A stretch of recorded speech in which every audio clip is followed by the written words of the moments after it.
Secure for sea. The ship's moving around a little bit. It's going to move around some more. You know, you walk around and you don't see people covered with sweat today for a change. And the boat's moving. It's a little drier. It's going to get even drier than that, and the boat's going to move some more. So let's get out, tie things down, and make sure we're ready for that.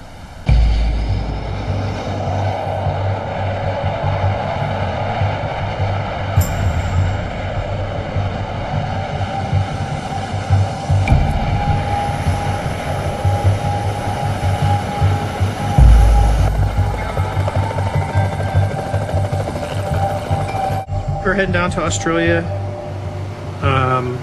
The sea's pretty good size, good swells. I think the deck's all the way up to 30 plus feet. I haven't seen pitching decks like this since maybe 1985, 20 years ago in the North Atlantic, and had not seen the deck move quite this much.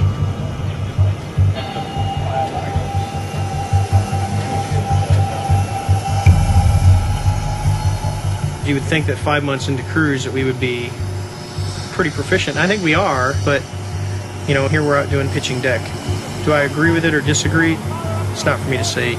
It's probably a little bit beyond where we needed to be. Taking off and landing on an aircraft carrier is, from a pilot standpoint, is a perishable skill. We've learned over the years that a certain amount of practice in certain conditions is required to maintain the capability to do that professionally and well.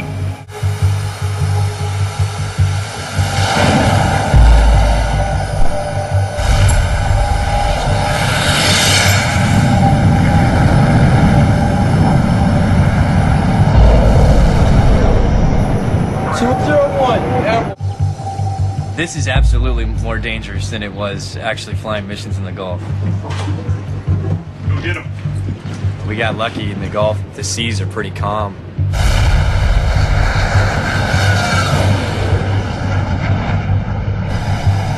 But out here, pitching decks, this is scarier. You still gotta come back and land on the boat. If this is a landing area, you know, it normally looks about like that. All of a sudden you're kind of seeing it like this and then seeing it like that. So you have to do all your normal procedures, but now you add to it the visual perception here that is changing, and you can't decide if it's your mind or the boat. That's why it's such a challenge. And it'll kill you in a second. You know, you won't be the first one to fly into the water behind the ship.